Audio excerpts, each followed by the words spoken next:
நினைவு தினத்தை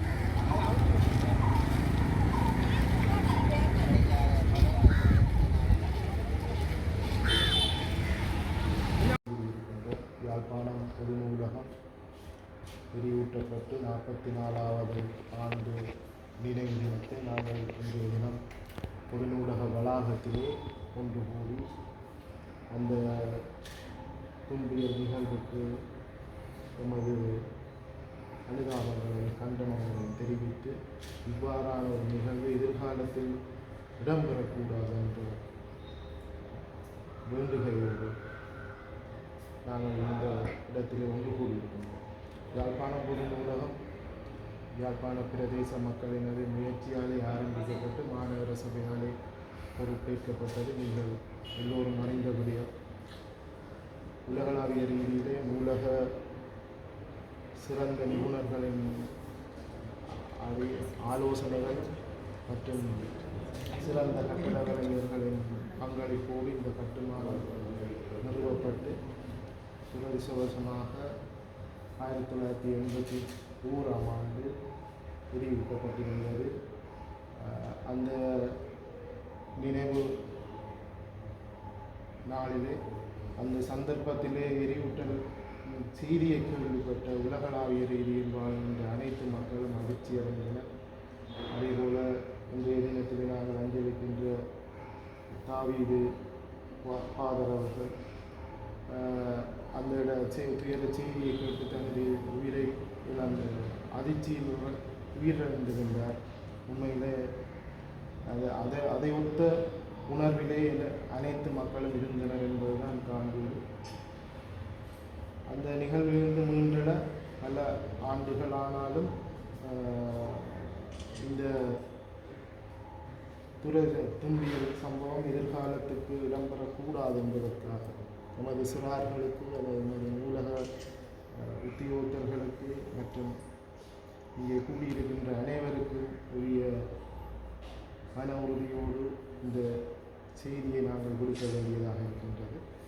இன்றைய நாளிலே பல்வேறு இடங்களிலே இவ்வாறான நினைவில் மீட்டல்கள் இடம்பெற்றிருக்கின்ற வேளையிலும் பொது நூலகத்திலே நாங்கள் இதை தொடர்ச்சியாக மாநகர சபையில் பொது நூலக உத்தியோகத்தர்களும் தொடர்ச்சியாக செய்து வருகின்றோம். இது தொடர்பில் பல ஆர்வலர்கள் தங்கள் நினைவு பதிவுகளையும் எழுதி தொகுத்துள்ளனர்.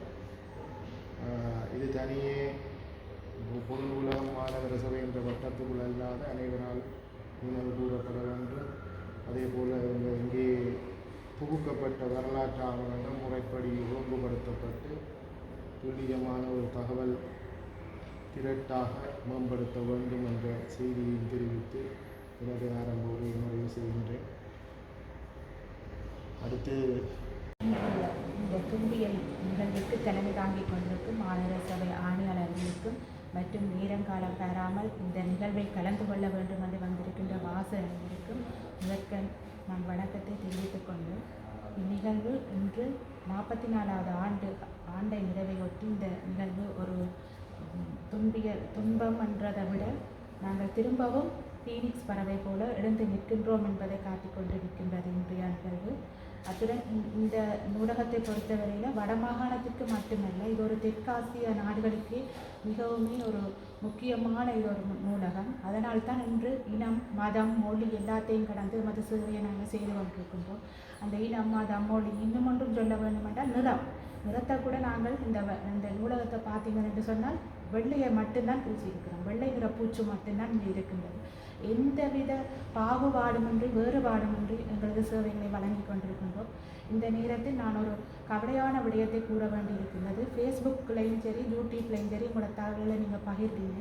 ஆனால் கூடுதலான வாசகர்கள் பத்திரிகையூடாகத்தான் தகவலை பார்த்து கொண்டிருக்கிறார்கள். வயது போனவர்களும் சரி, எல்லாரும் சரி. அந்த பத்திரிகை வாயிலாக இன்று இந்த நினைவை பெரிய அளவிலே இந்த நிகழ்வு வந்த மாதிரி எனக்கு தெரியவில்லை. இந்த நிகழ்வை எப்பவுமே நாங்கள் மறக்கவும் கூடாது. நாங்கள் இது சம்பந்தமான நினைவுகளை அளிக்கவும் கூடாது என்ற ரீதியில் இந்த தகவலை நீங்கள் வழங்கி கொண்டிருக்க வேண்டும் என்று கூறிக்கொண்டு ஊடகவியலாளருக்கு எனது சிற்றுரையை முடித்துக் கொள்கிறேன். நன்றி. அனைவருக்கும் வணக்கம். இங்கே செல்லப்பா அவர்கள் தன்னுடைய வீட்டிலே ஆரம்பித்த ஒரு சிறிய நூலகம் வாசிகளாலே இந்தளவு பெரிய ஒரு வெளிச்சமாக வளர்ந்திருக்கிறது. அங்கே அருகிலே இருக்கின்ற ஃபாதர் டேவிட் அவர்கள் சென்ட் பெட்டிக்ஸ் பாடசாலையினுடைய ஆசிரியராக கடமையாற்றியவர். இந்த நூலகத்திலே அவர் தன்னுடைய முழு நேரத்தையும் பாடசாலை தொடர்ந்து ஏனைய நேரங்களை செலவிடுபவர். 1981 ஆண்டு ஜூன் மாதம் 1ஆம் தேதி இரவு நூலகம் எரிக்கப்பட்ட பொழுது அவர் தன்னுடைய பாடசாலையினுடைய விடுதியிலே தங்கியிருந்த விடுதியிலே நான் நினைக்கின்றேன் அந்த தீச்சுவாலியை பார்த்த மாத்திரத்தில் அவர் தன்னுடைய உயிரை இழந்தார். கல்வியினுடைய அறிவினுடைய அருமை தெரிந்தவர், இந்த நூலகத்தை பாவித்தவர். அந்த அதிர்ச்சியிலே காலமானார். ஆனால் அடுத்த நாள் தான் அனைவருக்கும் 2ஆம் தேதி தான் அவர் இறந்தது தெரியும். நாங்கள் 2ஆம் தேதி தான் நாங்கள் அப்பொழுது உயர்தரம் கற்றுக்கொண்டிருந்த பொழுது இங்கே இருந்த செய்தி கேட்டு நாங்கள் வந்து இந்த நூலகத்தை பார்த்தோம். உண்மையிலே காட்டு மிராண்டிகளை விட கொடுமையான ஒரு செயல் புத்தகத்தை எரிப்பது. இந்த கட்டிடம் எரிக்கப்பட்டு இங்குள்ள நூலகம் கிட்டத்தட்ட 97,000 நூல்கள், இவ்வளவு பெருமதியான ஏடுகள் அனைத்தும் எரிக்கப்பட்டன. இன்றைக்கு சில நூலகம் நிறுவனம் அவற்றை பதிவு செய்து நாங்கள் இலக்கியங்கள் மூல பார்க்கக்கூடியதாக எல்லாம் செய்து கொண்டிருக்கிறார்கள். வெளிநாடுகளில் இருந்து ஏடுகளை கூட எல்லாவற்றையும் அவர்கள் சேகரித்து, இது ஒரு எங்களுடைய வாழ்க்கையிலே மறக்க முடியாத ஒரு சம்பவம். நேரிலே நாங்கள் பார்த்து நாங்கள் என்ற ரீதியில் இன்று இந்தளவு உணர்வுபூர்வமாக இந்த நிகழ்வை அனுப்பிப்பதிலே நாங்கள் மன நிறைவடைகிறோம். எங்களுடைய அந்த நேரம் நூலகராக இருந்த திருமதி ரூபவதி அவர்கள் இதை பற்றி புத்தகம் எழுதியிருக்கிறார். அந்த புத்தகம் இங்கே இருக்கின்றது என்று நினைக்கின்றேன். 2 புத்தகங்கள். ஏனென்றால் எங்களுடைய வரலாறுகள் ஏனென்றால் எல்லோரும் நினைத்து கொண்டிருக்கிறார்கள் 31ஆம் தேதி தான் எரிக்கப்பட்டது. மே 31 அன்றைக்கு வெளியிலே தான் அசம்பாவிதங்கள் நடந்தன. ஜூன் 1ஆம் தேதி இரவு தான் யாழ்ப்பாணத்திலிருந்து அப்பொழுது வெளிவந்த ஒரே ஒரு பத்திரிகையும் இந்த நூலகமும் எரிக்கப்பட்டது என்பதை கூறி இந்த நிகழ்விலே வாசகர் சார்பிலே நன்றி வெளிப்படுத்துகிறேன். நான் வந்து யாழ்ப்பாணம் இந்து கல்லூரி படித்தேன். அப்போ நினைக்கிறேன் 80ஆம் ஆண்டு 79ஆம் ஆண்டு என்பது அளவில் கூட இந்த லைப்ரரிக்கு வந்து நூல்கள் வாசிக்கிறது, புத்தகம் வாசிக்கிறது 81ஆம் ஆண்டு வந்திருக்கிறேன். எரிச்ச அடுத்த நாள் பெரிய ஒரு என்ன சொல்கிறது, நாங்கள் நாளாந்தம் போய் தங்கி இருந்த இடம் இல்லை எங்களை ஒரு வழிகாட்டிய இடம் இல்லாட்டி எங்களுடைய ஒரு ஆலயம் அந்த இழப்பு ஒரு தாங்க முடியாத இருந்தது. உண்மையிலே நூல்கள் வாசித்தல் என்பது நாங்கள் உங்களை எல்லோருக்கும் தெரியும் ஒரு மனிதனை பூரணமாக்குறது. ஒரு அதாவது சிறைக்கு சென்ற மரண தண்டனை கைதி கூட நாங்கள் வாசித்திருக்கிறோம். தான் வாசிக்கிற தன் மரண தண்டனை நிறைவேறதுக்கு முன்னம் தான் வாசித்த புத்தகத்தை திரும்ப வாசிக்க வேண்டும் என்று ஆசைப்பட்டது. சிறைக்காக செல்கின்ற எத்தனையோ பேர் எங்களுக்கு கொஞ்சம் நூலகம் தந்தால் நாங்கள் எத்தனை ஆண்டும் சிறை இருக்க ஒரு புத்தகங்கள் கிடைச்சால் அந்த சிறை இருக்க தயாராக. அது உண்மையில் அந்த நூல் என்பது எங்களுடைய அறிவு ஆற்றலை மேம்படுத்துவதோடு எங்களுடைய உள்ள குமுறல்கள் உள்ள வேதனைகளை இன்னும் ஒரு எழுத்தாளன் எழுதியிருக்கு. அல்லது இன்னும் ஒரு எழுத்தாளன் அதை பகிர்ந்திருப்பார். அந்த பகிர்வுகள் எங்களுடைய என்ன சொல்றது, எங்கள் மனதுடைய துன்பங்கள், துயரங்கள், வேதனைகளை பங்கிடக்கூடியதாயிருக்கும். அந்த இழப்பு ஏற்கனவே எங்களோட மாணவ சபை ஆணையாளர் அல்லது பிரதம நூலகர் கூறியது போல இது மறக்கக்கூடாது, எல்லா காலமும் நினைவுபடுத்த வேண்டும். ஏனென்றால் இப்படி நினைவுகள் இருந்தால் தான் இன்னும் ஒரு சம்பவம் எங்களுக்கு நடக்காமல் இருக்கும்.